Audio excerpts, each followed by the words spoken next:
Bénis ton Dieu ce matin. Bénis celui qui t'aime ce matin. Bénis celui qui est ton Dieu ce matin. Bénis.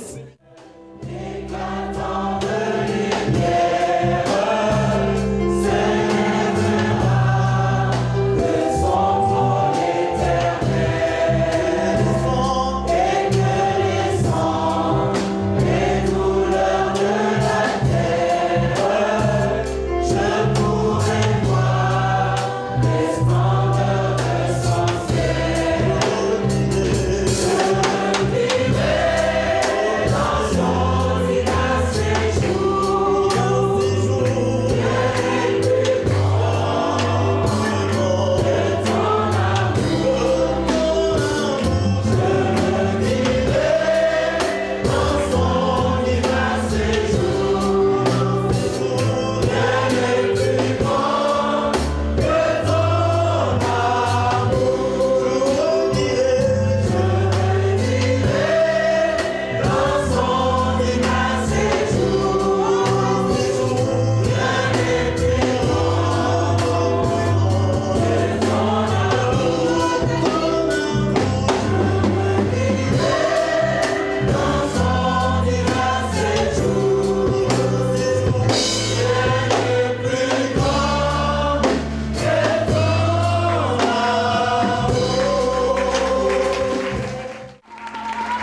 Jésus.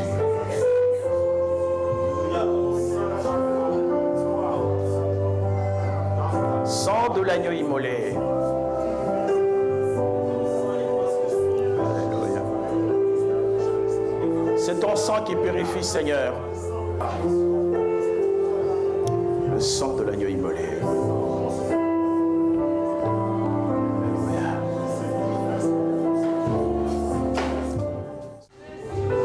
Merci pour ton sang, Seigneur. Nous n'avons pas de mots assez forts pour exprimer notre reconnaissance pour l'œuvre de la croix, mais nous te disons tout simplement merci. Merci, Jésus. Merci pour ton sang. Merci pour ton sang, Seigneur. Merci. En regardant dans le livre de Jean, c'est un texte qui vous est déjà familier, chapitre 6, à partir du verset 54. Il dit « C'est lui qui mange ma chair et qui boit mon sang à la vie éternelle, et je le ressusciterai au dernier jour. Car ma chair est vraiment une nourriture, et mon sang est vraiment un breuvage. Celui qui mange ma chair et qui boit mon sang demeure en moi, et je demeure en lui.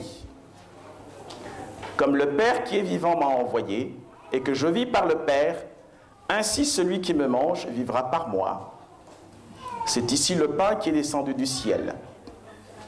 Il n'en est pas comme de vos pères qui ont mangé la manne et qui sont morts.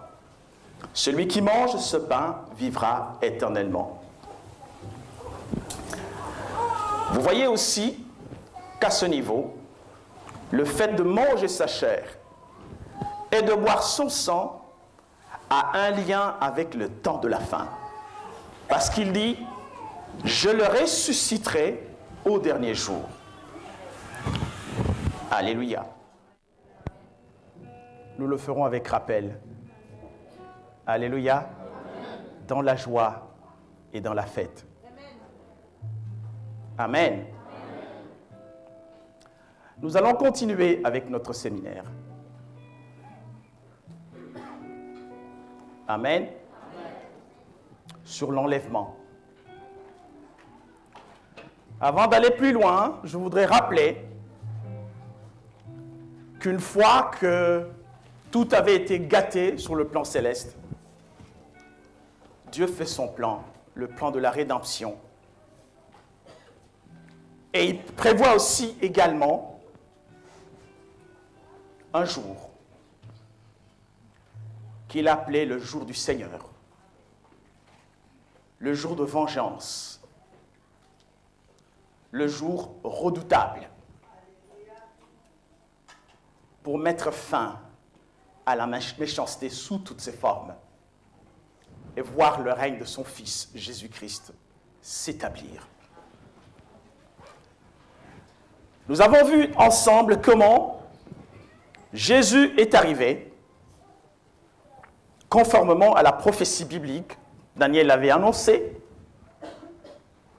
Il est mort et il est ressuscité. Et le voilà qui monte dans les cieux, il s'en va. Les anges viennent dire à ceux qui étaient là, ses disciples, qui étaient toujours réconfortés par lui et qui soudainement les quittent. Ils annoncent que de la même façon que vous l'avez vu monter, vous le verrez revenir.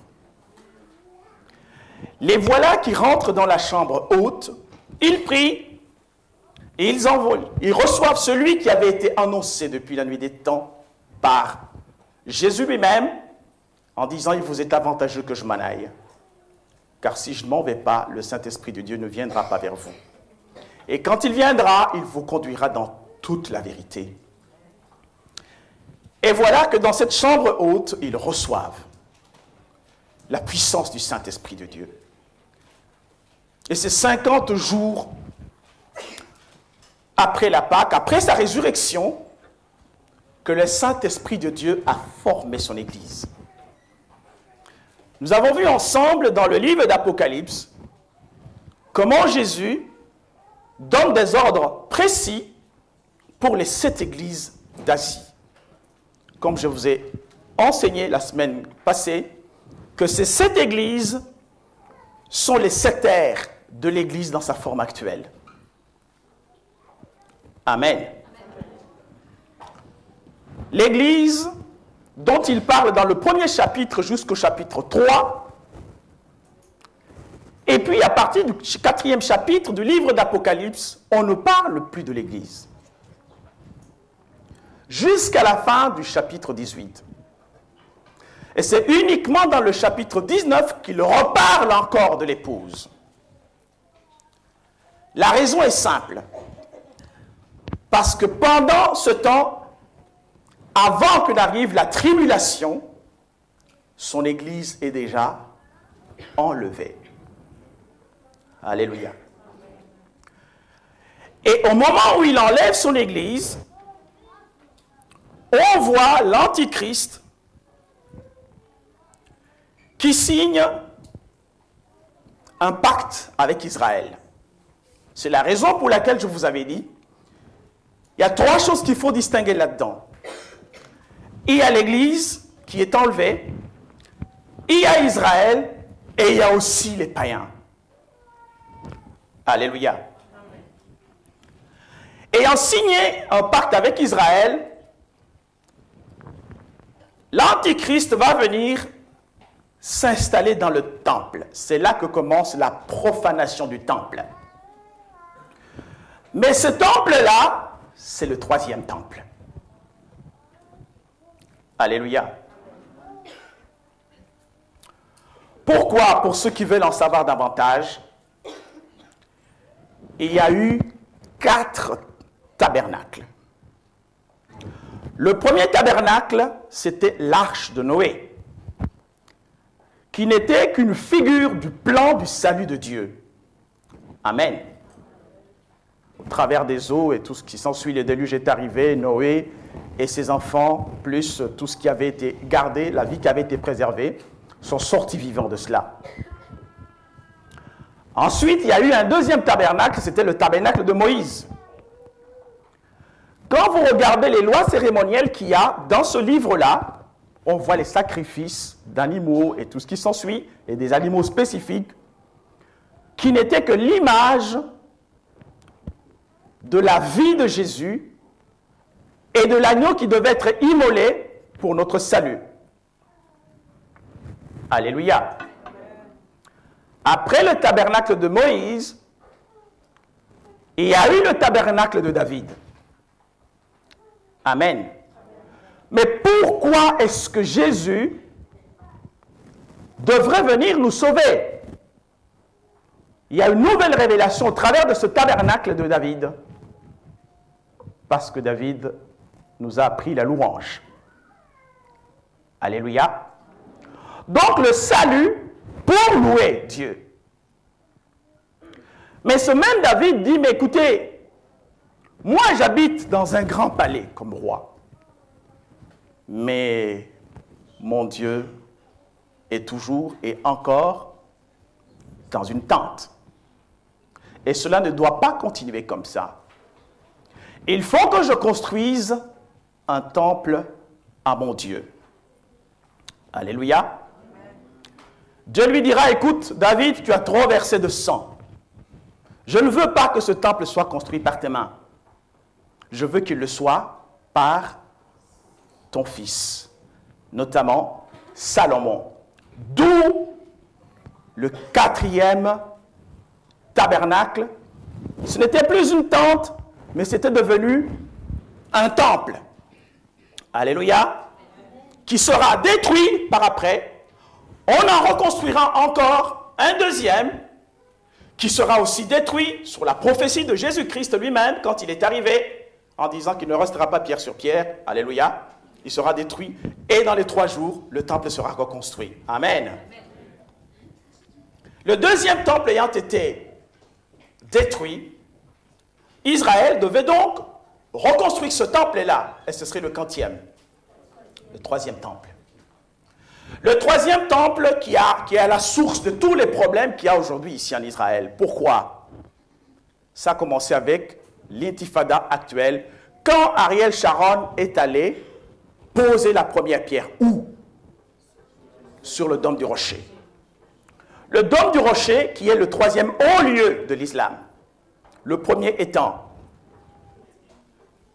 la Mecque, Médine et le dôme du rocher. Et il se trouve que sur ce dôme du rocher, en dessous, c'est là que se trouve l'arche. Tous les ustensiles ont déjà été réunis pour pouvoir reconstruire ce troisième temple. Alléluia. Et remarquez maintenant que c'est dans ce troisième temple que l'Antéchrist va venir s'installer pour se faire adorer. Pourquoi? Parce que remarquez que le temple qui a été construit par Salomon avait un but, l'adoration. Alléluia. D'où nous avons vu ensemble que c'est à partir de ce moment-là que Dieu, une fois qu'il a enlevé son Église, que la tribulation va commencer. Alléluia. Elle commence sur une période de 7 ans. Donc d'abord les 3 ans et demi, l'Antichrist règne sur Israël, et puis Israël se rendra compte que quelque part, il a été floué, et qu'il n'est pas bon que ça continue comme ça doit s'arrêter. Et sur cette décision que ça puisse s'arrêter, la persécution va commencer énormément sur Israël, d'où le début de la grande tribulation sur une autre période de 3 ans et demi. Donc la tribulation elle-même, c'est sur 7 ans. Il y a une tribulation dans la moindre mesure de 3 ans et demi, et la grande tribulation va se faire sur 3 ans et demi. Alléluia. Et nous voyons le jugement de Dieu quand il commence à s'exercer à partir du moment que son Église est enlevée. Il s'exerce en 3 périodes.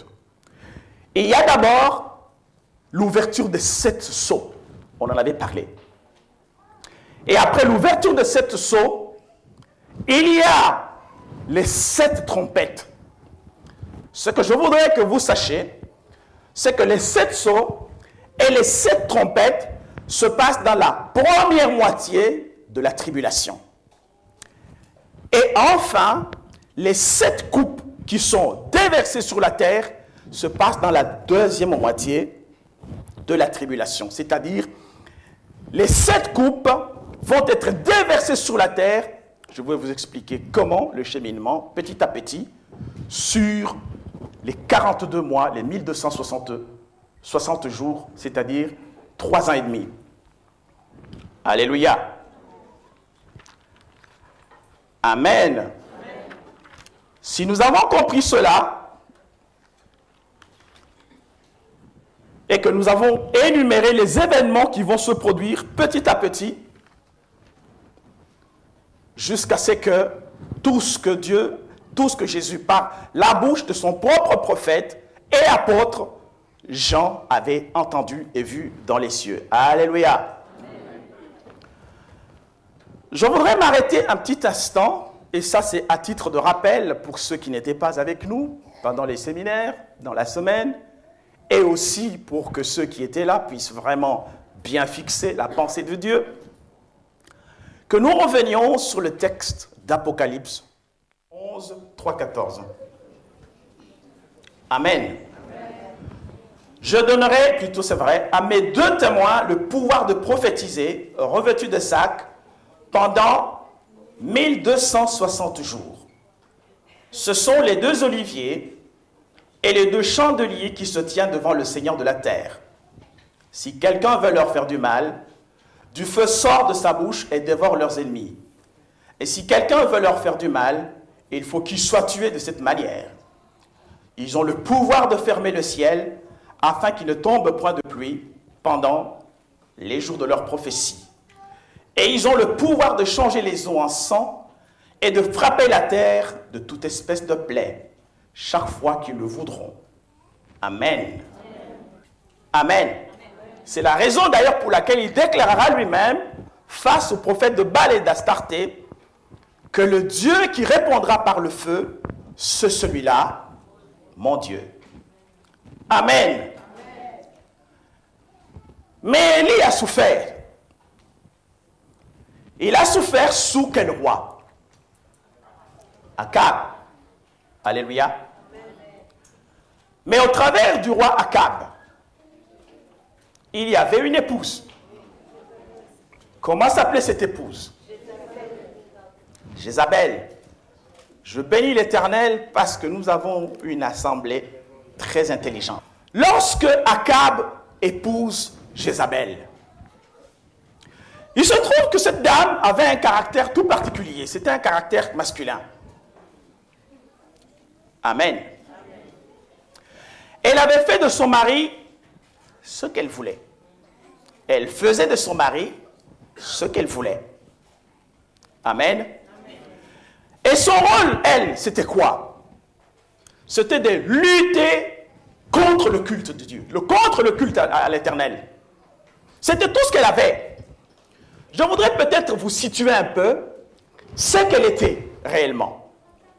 Amen. La Bible déclare que c'était la fille d'Ethbal. Qui était Ethbal finalement? C'était le roi de Tyr. Et pourtant, dans le livre d'Ézéchiel 28, je pense bien, à partir du verset 12, Dieu dit ceci à Ézéchiel. Je voudrais que nous le lisions. Tu lui diras, ainsi parle le Seigneur l'Éternel. Tu mettais le sceau à la perfection, tu étais plein de sagesse, parfait en beauté. Tu étais en Éden, le jardin de Dieu. Tu étais couvert de toute espèce de pierres précieuses, de sardoine, de topaz, de diamants, de chrysolite, d'onyx, de jaspe, de saphir, d'escarboucle, d'émeraude et d'or. Tes tambourins et tes flûtes étaient à ton service, préparés pour le jour où tu fus créé. Alléluia.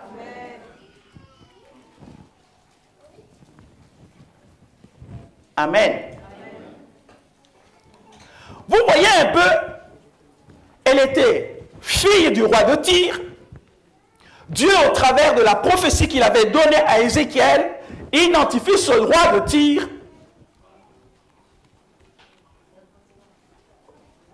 Alléluia. Amen.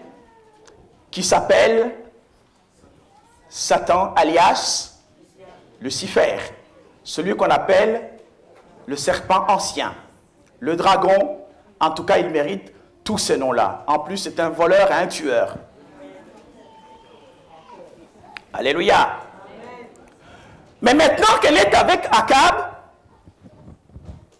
Akab, tellement qu'il l'aimait, il va lui offrir trois choses.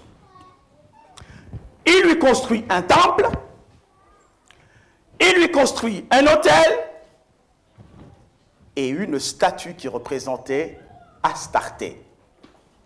Alléluia. Alléluia. Amen. Mais elle-même, Jézabel, était grande prêtresse de cette Astarté-là. Mais qui était Astarté? On l'appelait la grande dame de mer. Alléluia. Qui était représentée par un pieu qu'on plantait. Ce qu'on appelle le symbole phallique. Alléluia. Donc, finalement, au lieu qu'Israël puisse adorer le vrai Dieu, elle s'était arrangée pour qu'il adore qui? Satan. Alléluia. De détourner le peuple de Dieu vers l'idolâtrie. Amen.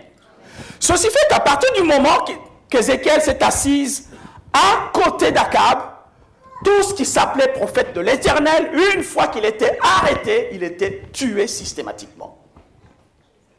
C'est Jézabel, évidemment. Amen.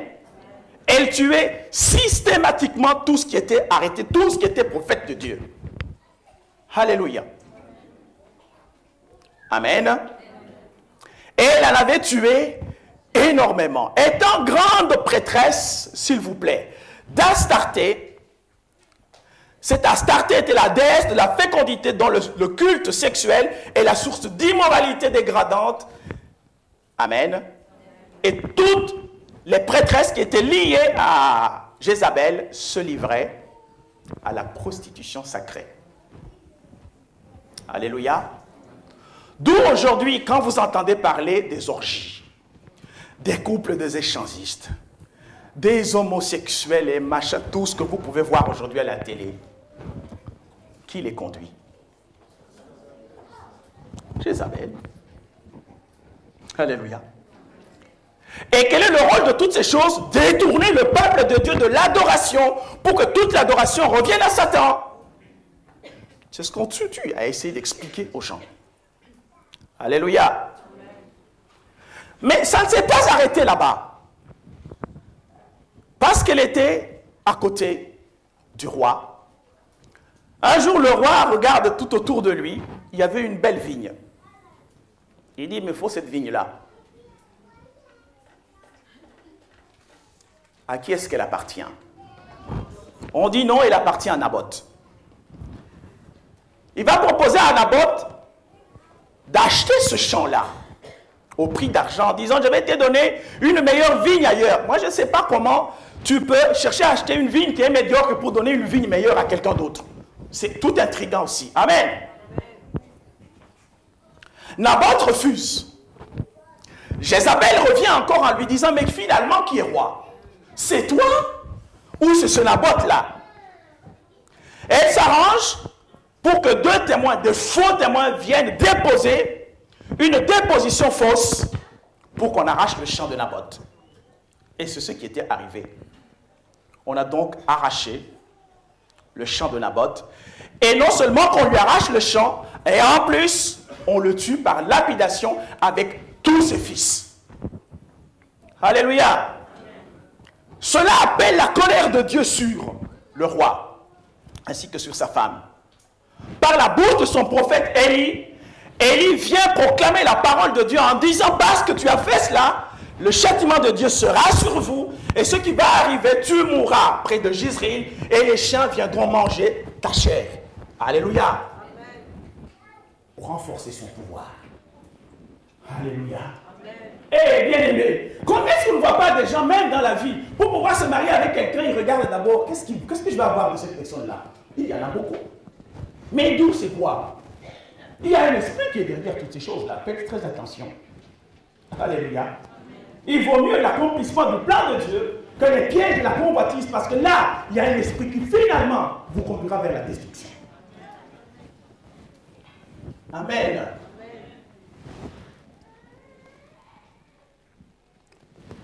Amen. Voilà, il a renforcé son pouvoir. Elle est devenue l'épouse d'un roi pour établir son propre pouvoir par convoitise et non pas par amour. Ça, je viens de vous le dire. Amen. Mais à ce moment-là arrive une confrontation. La confrontation avec les Baals et les Astartés. Sous un prophète puissant dont je vous ai appelé Élie. Élie qui est un des témoins, s'il vous plaît. Je vais vous expliquer pourquoi en détail. Alléluia.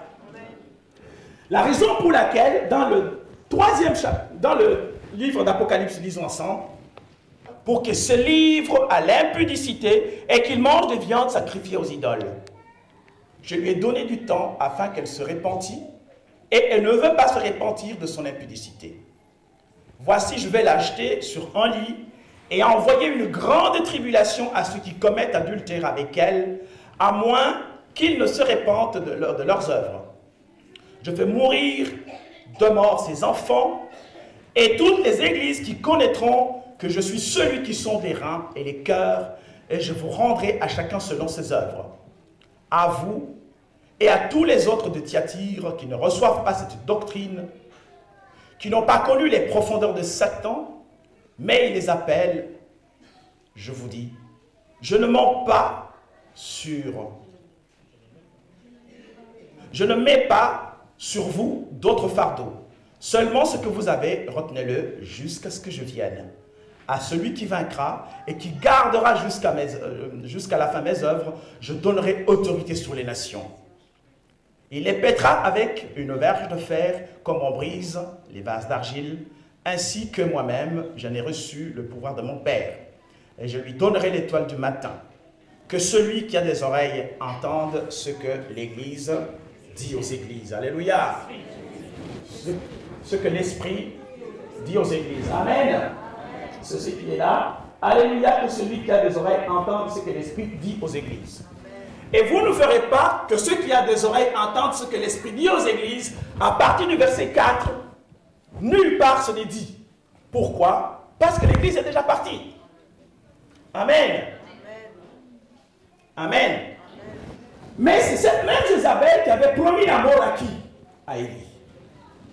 1 Roi, chapitre 19, verset 2.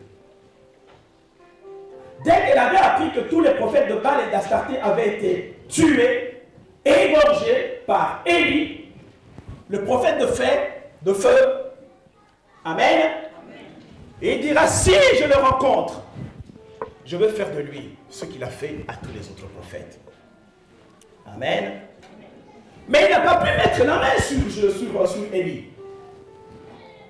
Au travers des tribulations, des difficultés qui ont duré 40 jours et 40 nuits, il s'en va, il se cache, le Seigneur le protège, mais il se retrouve qu'il était en vie. Amen. Mais au moment où il va avoir peur, il va demander la mort à Dieu en disant, je ne suis pas meilleur que mes pères. Il y a parfois des gens aussi qui sont dans cette situation, quand ça ne va plus, ils demandent la mort. Tiens bon, sois fort, car le Seigneur est avec toi. S'il a été avec Élie, il sera avec toi aussi. Alléluia. Finalement, Dieu lui dira, bon écoute Élie, tu vas mettre maintenant ton onction sur Jéhu, que tu vas oindre comme roi sur Israël, sur Azaël comme roi sur la Syrie, et Élisée sera prophète à ta place. C'est très important, retenez-le. Et voilà que finalement, qu'il fait cela, il est enlevé dans les cieux. Et il est parti. Il laisse son manteau à son fils spirituel qui s'appelle Élisée. Alléluia. Élisée reçoit donc une double portion de son père, qui a été enlevé, tout à fait comme Enoch. De la même façon que Jésus-Christ aussi, avec les chrétiens, il est monté et il leur a envoyé la puissance du Saint-Esprit de Dieu. Amen. Donc, Élie, nous voyons que c'est la puissance de confrontation, la puissance de donner naissance à des enfants spirituels, la puissance aussi qui va préparer la venue de notre Seigneur Jésus-Christ. C'est la raison pour laquelle il est écrit dans le livre d'Apocalypse qu'il viendra d'abord prophétiser. Regardez maintenant ce qui s'est passé, bien-aimés. La puissance que Jéhu avait reçue. Donc, Jéhu était le fils spirituel de qui?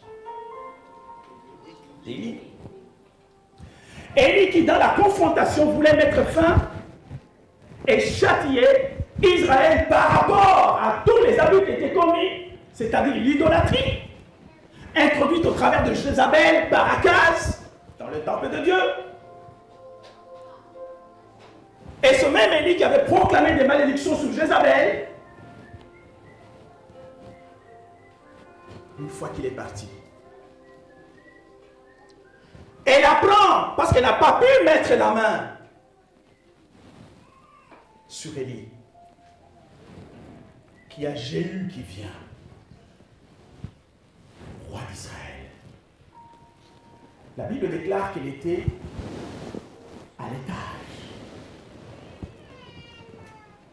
Quand elle était à l'étage, la Bible déclare quelque chose qui doit vous édifier aussi, bien-aimés. C'est qu'elle avait mis des phares. Les phares, c'est quoi? Ah.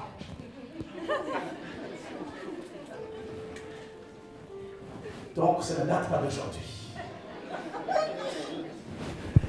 Elle passe un temps dans le miroir. Amen. Et elle sort pour que j'ai eu la foi. Mais les maquillages, pour les phares, c'est la séduction. Alléluia.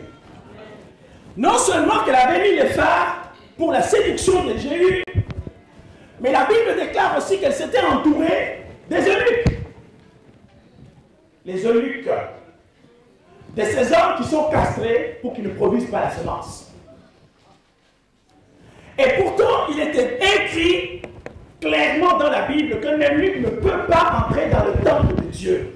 Pourquoi? Parce que c'est une malédiction. Ne pas produire la semence, ne pas produire dans la vie est une malédiction. Mais ce sont ces deux-là qu'elles s'entourent. En fait, c'est la puissance aussi de la stérilité. Alléluia. Jézabel, la prêtresse d'Astarté. Quand cette puissance est en train d'agir dans l'église, c'est pour cela que Dieu s'adresse à cette église de Thyatire en disant, il y a Jézabel qui est en train de faire ce genre de choses. Son rôle aussi, c'est que nous soyons stériles, que nous ne soyons pas capables, par exemple, d'amener d'autres enfants au Seigneur. Nous vivons presque fermés, chacun peut-être dans des convoitises. Vous voyez même des églises qui travaillent non pas pour la gloire de Dieu, mais pour notre propre gloire.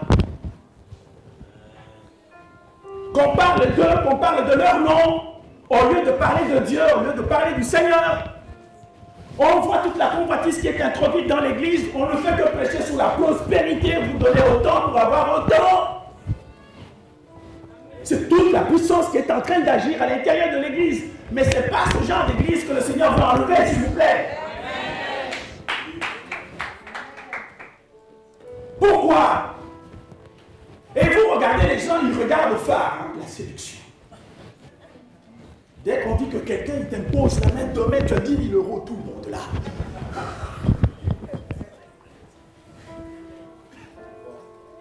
Qui sait? Et je te donne une prophétie. Tu es sous le pouvoir de la séduction. Alléluia. Alléluia. Mais qu'arrive-t-il alors? Lorsque Jéhu arrive à lever les mains, les yeux plutôt, et il voit Jézabel qui était là. Ce sont les eunuques qui l'ont prise et ils l'ont jeté à terre. Le temps qu'il se retourne pour aller vers là où elle était déjà mangée par les chiens. Exactement l'accomplissement de la prophétie qu'Élie avait donnée sur Jézabel. Et c'est de cette façon qu'elle est morte.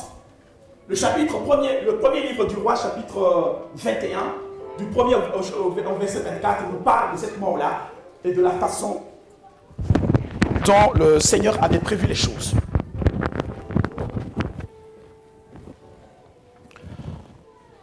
Alléluia. Amen. Alléluia. Amen.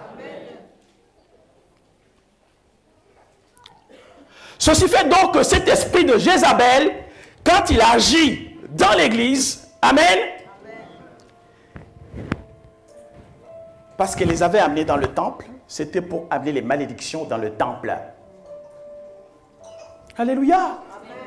Qu'est-ce que nous ne voyons pas, par exemple, aujourd'hui? Nous voulons par tous les moyens essayer d'acheter le bâtiment, faire ceci, avoir de l'argent, c'est dur. Pourquoi? Parce qu'il y a un esprit qui amène la malédiction, la stérilité dans le temple. Alléluia. Symbolisé par les eunuques qui l'entouraient. La femme du roi, un roi d'Israël. Alléluia. Eh, bien-aimés, on dit souvent que tout ce qui brille n'est pas de l'or. Amen. Alléluia. Amen. Je sais que les jeunes gens qui veulent se marier, ils font des choses. Amen. Généralement, ils arrivent très tôt le matin ou très tard le soir chez leurs fiancés pour les découvrir dans leur vraie version. Amen. Parce que le maquillage peut cacher beaucoup de choses. Amen. Mais comment tu ne m'as pas prévenu? Non, j'ai senti que c'était difficile, alors j'ai craqué, je suis venu. Amen. Il veut voir quelque chose, grandeur, nature.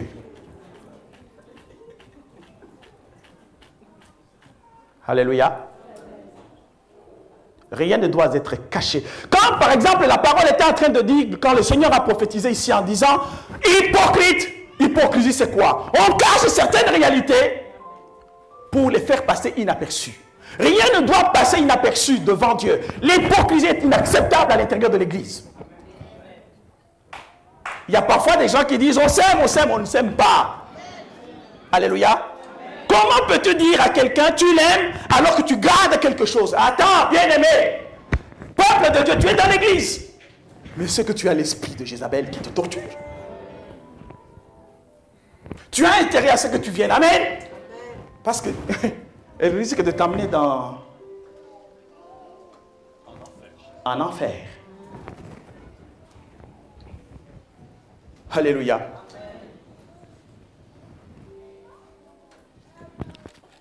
Amen.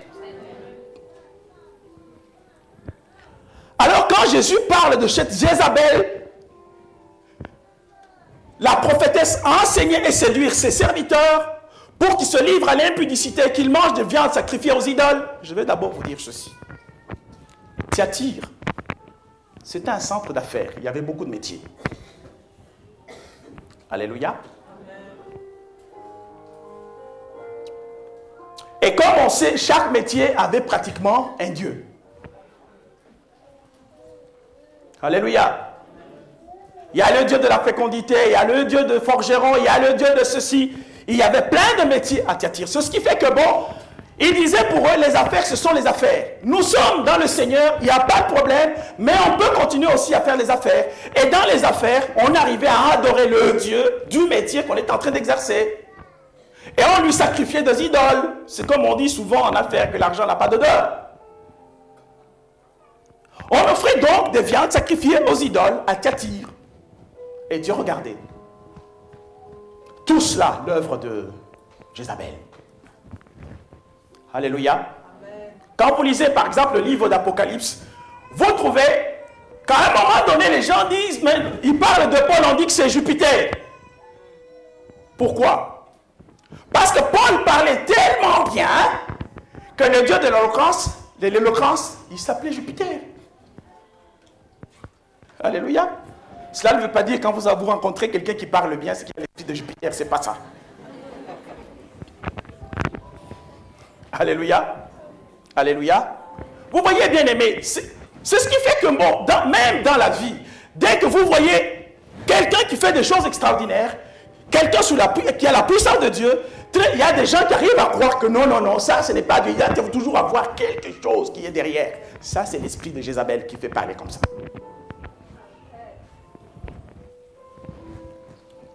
Amen.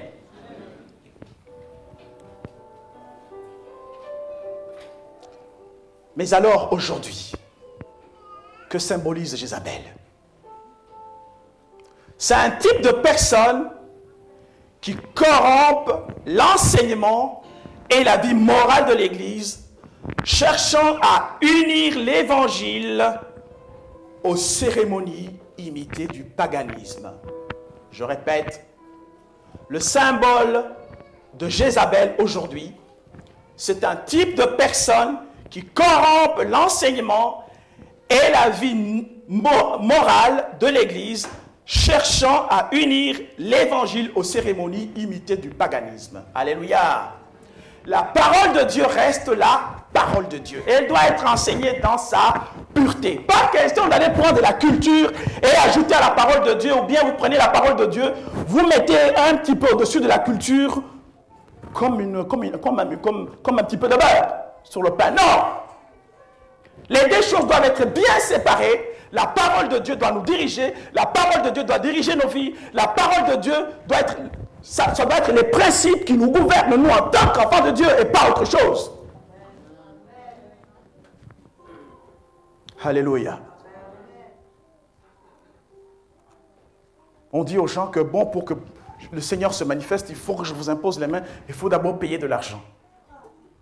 Vous voyez, ce genre de choses qui sont en train dans l'église. Alléluia. On était en Afrique du Sud avec maman José il y a quelques temps. Dès que les jeunes choristes ont commencé à danser, je crois que nous tous, on avait fermé les yeux pour commencer à se repentir. Mais c'est impossible à regarder. Oh non, c'était horrible. Alléluia. Amen. Mais on se disait avec maman, mais on est tombé où?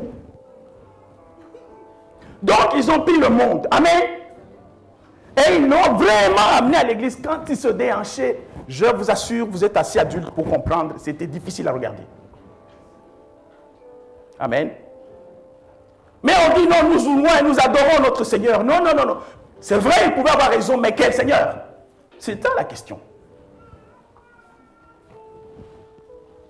Alléluia. Alléluia. N'est-ce pas que bon, Jézabel est morte selon la parole d'Élie. Pensez-vous que ça s'est arrêté là? C'est la raison d'ailleurs pour laquelle il est écrit que, nous pouvons voir ça dans le livre des Rois. 1 Roi, chapitre 19, verset 17. Élie échappe à la mort face à Jézabel. Mais elle va s'affronter, va essayer une séduction face à son fils spirituel. Elle y laisse la peau aussi, par les mains de son fils. Mais ça ne s'est pas arrêté là. On voit Jésus-Christ qui naît. Mais au moment de sa naissance, une prophétie avait déjà été sortie par le prophète, que je vous invite à regarder. Le dernier prophète.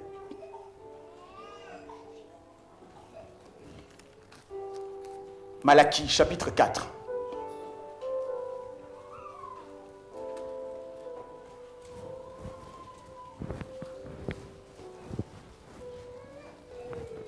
Voici, je vous enverrai Élie, le prophète, avant que le jour de l'Éternel arrive, ce jour grand et redoutable. Il ramènera les cœurs des pères à leurs enfants et le cœur des enfants à leurs pères, de peur que je ne vienne frapper le pays d'interdit. Alléluia. Amen.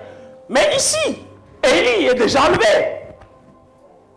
Mais dans la prophétie, Dieu annonce qu'il va encore revenir. Amen. Il va revenir pourquoi? Avant le jour grand et redoutable. Alléluia. Mais Jean-Baptiste arrive. Alléluia. Regardez Matthieu.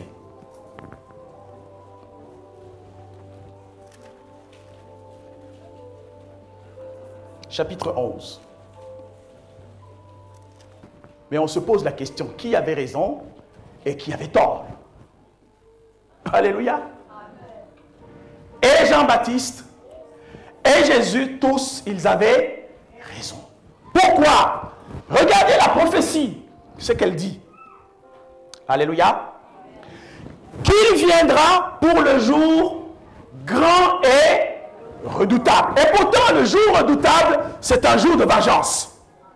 Est-ce que Jean-Baptiste a vu comment la vengeance de Dieu est arrivée? Non. Donc, il n'a vu que le jour grand, quand le Seigneur lui-même est arrivé. Il a reçu le témoignage en le baptisant. C'est la raison pour laquelle il a dit, ce n'est pas moi. Parce qu'il n'a pas expérimenté la première partie. La deuxième partie plutôt. Alléluia. Le jour redoutable. Mais il a expérimenté le jour grand. Alléluia. Alléluia. Maintenant, regardez comment Jean-Baptiste est mort. Alléluia. Comment est-ce qu'il est mort? Il est mort décapité. Si vous regardez quelque part, il y avait un Élie à qui Jézabel avait dit, je te ferai exactement ce que tu as fait à des prophètes. Mais ici, Jean-Baptiste est mort décapité. Il est mort décapité. Pourquoi? Parce qu'il faisait de reproches à Hérode, alléluia, en disant il n'est pas bon que tu demeures dans l'adultère avec ta belle-sœur. Amen. La femme de ton frère. Donc il condamnait l'impudicité, alléluia. L'impudicité est justement l'idolâtrie. Et c'est comme ça que Hérodias a demandé la tête de Jean-Baptiste. Mais finalement, qui était dans Hérodias? Jézabel. Alléluia.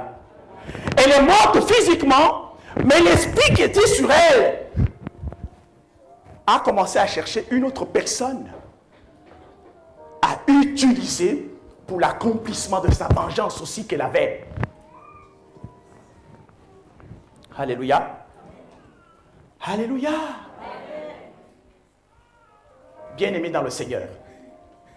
Moi, je ne sais pas ce qui te poursuit. Hein. Il y a sûrement une parole de Satan qui avait dit, celui-là, le jour que je vais l'attraper. Alléluia. Et grâce là-dedans, il dit, celui-là, il attend tout simplement les conditions, que toutes les conditions se réunissent. Alors là, il te décapite aussi. Alléluia. C'est vous dire, bien aimé, qu'on va vivre une confrontation. Et d'ailleurs, vous la vivez déjà. Le monde avec toute sa convoitise. Jézabel n'a pas encore fini. Alléluia. Alléluia. Mais à l'instant où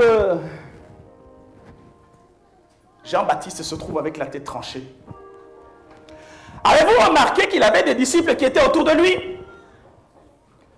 Et c'est lui qui, dès qu'il a vu Jésus-Christ en disant, celui-ci est l'agneau de Dieu qui ôte les péchés du monde. Les disciples qui étaient avec lui, soudain, ont décidé d'aller suivre Jésus, dont Jean. Alléluia. Et c'est Jean qui ira dire aussi à son frère André en disant, j'ai trouvé le Christ. André lui aussi, bon, ira rapporter à Simon en disant, hey, venez. Et c'est comme ça que les apôtres ont commencé à constituer leur équipe. Finalement, si Jean avait été décapité, l'esprit d'Élie est allé où? Alléluia. Alléluia. Il a touché ses fils spirituels aussi. Dont Jean, qui était l'apôtre aimé de Jésus-Christ. Et regardez, c'est dans ce contexte que Jean recevra tout ce qui concerne le temps de la fin. Alléluia. Ceci fait, bien aimé, qu'aujourd'hui, vous et moi ensemble, parce que le temps me manque, je n'ai même pas encore parlé des coupes, amen, de cette coupe, qui vont déverser sur la terre. Alléluia. Mais on va continuer dans la semaine, ce n'est pas grave. Amen. Les deux oliviers, quand ils viennent, la Bible déclare que la puissance d'Élie. Cette puissance, c'est la puissance qui doit être sur vous, la puissance qui doit être sur moi. Nous sortons dans la rue avec la puissance de Dieu. Nous engageons la moisson pour le Seigneur. Nous prophétisons, nous évangélisons, nous parlons du Seigneur. Nous parlons dans notre entourage pour les choses éternelles. Les âmes viennent encore. Le royaume du diable est dépeuplé. Les gens sont libérés et on continue. Et c'est comme ça que nous allons préparer le retour de notre Seigneur Jésus-Christ. Au départ, bien aimé, je suis sûr et certain, quelque part comme on nous a enseigné pendant la semaine ici, il y a des gens qui ne vivent pas de la parole de Dieu, mais qui vivent de ce que les humains leur ont dit. Alléluia. Peut-être que Jézabel vous a parlé. Il vous a parlé. Vous êtes venu dans la maison du Seigneur juste avec des convoitises. S'il fait ça pour moi, je ferai ça. S'il fait ça, alors je vais agir avec le Seigneur. S'il fait ça, alors, s'il me guérit, alors... Mais il y a parfois des gens qui... Dieu regarde, il dit, ça c'est l'esprit. Ça c'est Jézabel qui te conduit. Moi je ne marche pas avec l'idolâtrie. Chacun doit s'en débarrasser. Par tous les moyens. Alléluia. Alléluia.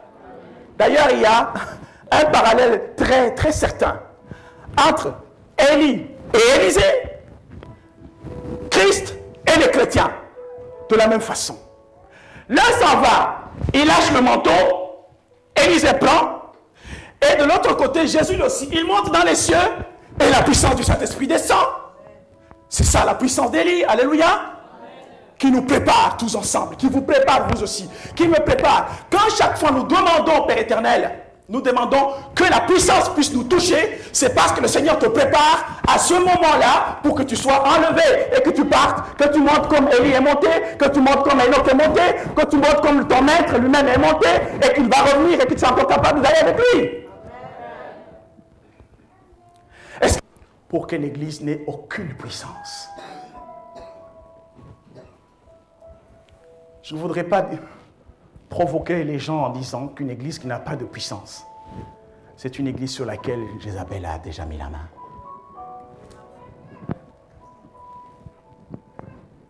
Alléluia. Alléluia. Et vous verrez ce genre d'église, elles ne font que critiquer d'autres églises, mais elles ne proposent rien de bon, rien d'autre. Alléluia.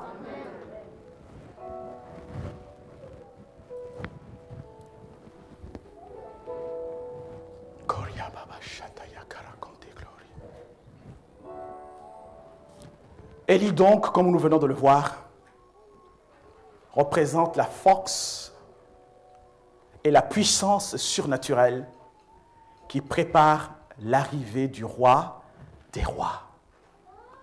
Et dans ces temps de la fin, Dieu veut que cette puissance soit sur toi. Que tu ouvres la bouche, tu proclames des oracles. Tu peux fermer les cieux et les ouvrir quand tu veux. Tu peux ordonner à la pluie de tomber et de s'arrêter quand tu veux. Tu ouvres la bouche, les Baals et les Astartés disparaissent. Tu ouvres la bouche, le feu de Dieu vient arrêter l'idolâtrie. Et nous sommes dans une confrontation permanente. Alléluia. Voici, je vous enverrai Élie le prophète avant que le jour de l'Éternel arrive. Il est arrivé, il a expérimenté le grand jour, Jésus est né, et encore une fois maintenant, la puissance viendra, la puissance d'Élie va venir pour le grand jour, le jour redoutable. Mais quand il va imaginer maintenant,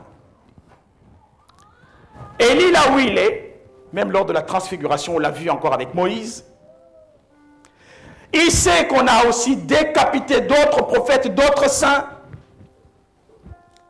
Jean-Baptiste, le cousin, ce qui est étonnant en plus, c'était le cousin du Seigneur Jésus, il est décapité aussi. Et Jézabel. Et Jézabel donc, ça va se passer comme ça? Non, non. Elle connaîtra ce jour redoutable. Bien-aimé dans le Seigneur, il est temps aussi que tu t'examines. Dans ta marche avec le Seigneur, qu'est-ce qui agit? Qu'est-ce qui te commande? Quelle est la parole qui te commande à toi?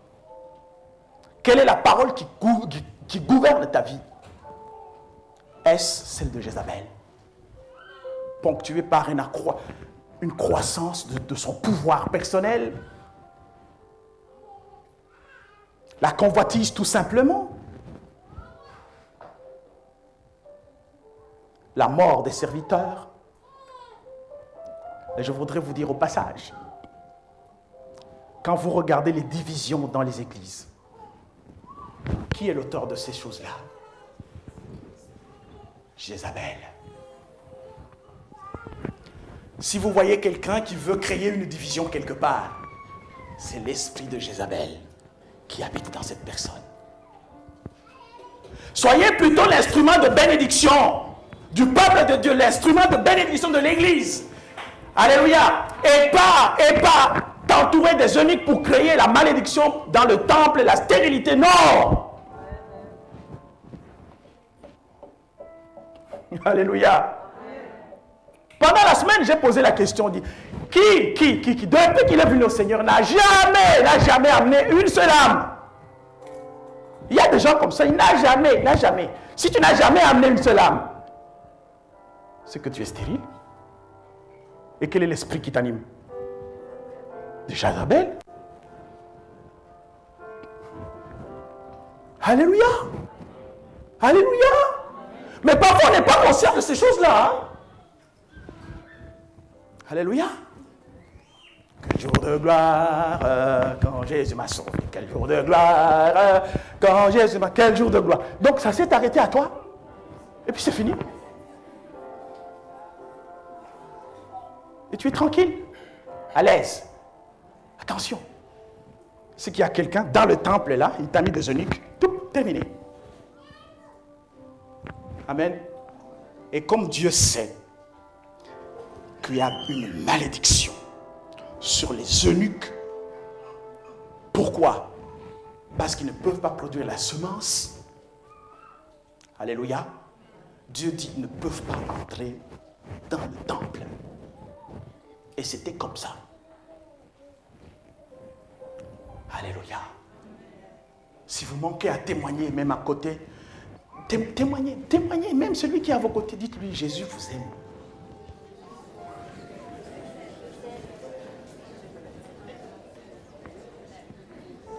Alléluia. Allez plus loin, dites-lui, si vous n'avez jamais accepté Jésus-Christ, rejoignez-moi.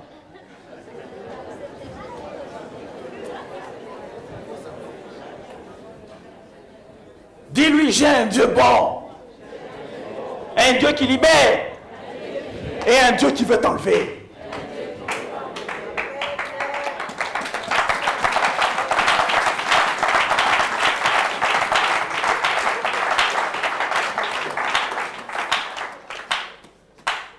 Et Jésus dira, il faudra qu'Élie vienne premièrement.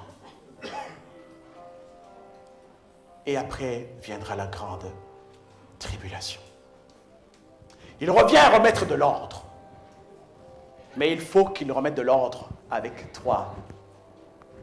C'est la raison pour laquelle l'esprit d'Élie et l'esprit de Moïse.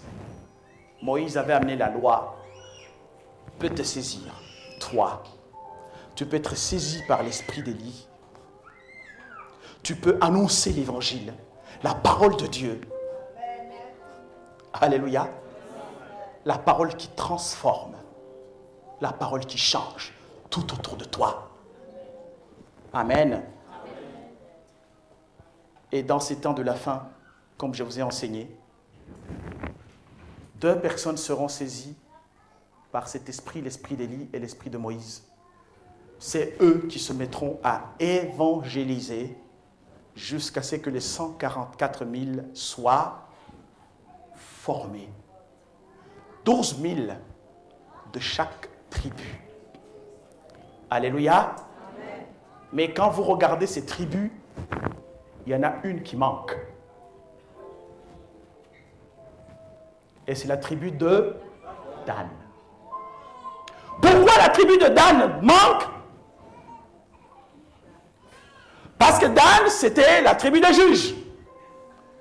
Amen. Et c'est de cette tribu qu'est sorti Hiram, qui était l'architecte du roi Salomon, pour la construction du temple. Et c'est justement cet Hiram dont se réclament les occultistes que vous connaissez très bien, les francs-maçons. Et Dieu dit, vous, là, never. C'est la raison pour laquelle, bien aimé, si vous êtes encore dans ces choses-là, c'est démodé. Sortez. C'est comme la sorcellerie, des trucs démodés. Sortez.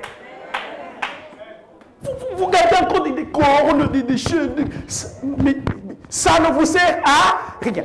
Vous allez être exclu pour rien. D'ailleurs, c'est des choses là, on vous dit il faut les cacher, il faut mettre dessus, il faut mettre... Finalement, qu'est-ce qui vous protège? C'est vous qui protégez ces choses ou c'est ces choses qui vous protègent?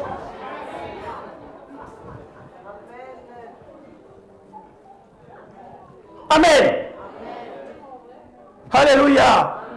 Un jour dans le métro de Paris, je monte, une dame s'assied sur moi, elle avait juste l'œil ici. Oui, l'œil du diable est là, sur sa chaînette. J'ai regardé juste cet œil-là. Elle enlève ça. Et puis elle descend à l'arrêt suivant. Amen. Alléluia. Parce que cet œil-là représente l'œil du diable. C'est l'œil que vous trouvez sur le billet de $1.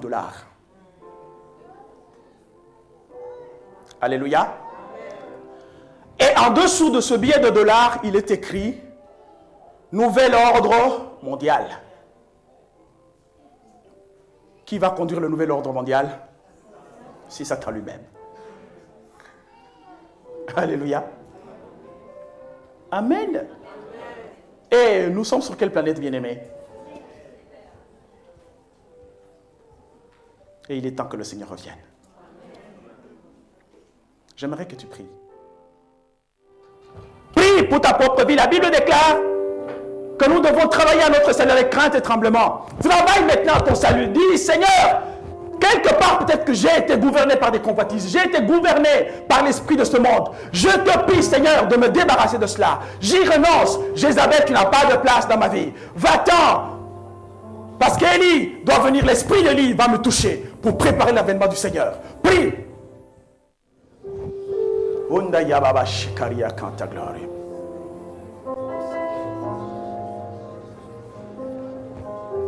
Prie, prie, prie, prie. Ton ministère peut avoir été tué parce que tu as suivi cet enseignement de Jézabel en disant, je reviens bientôt. Dans quel état il va te trouver? Va-t-il te trouver avec Jézabel qui gouverne ta vie? Et sur ta vie? Je ne sais pas dans quelle séduction tu as plongé, bien-aimé. Débarrasse-toi de toutes ces choses.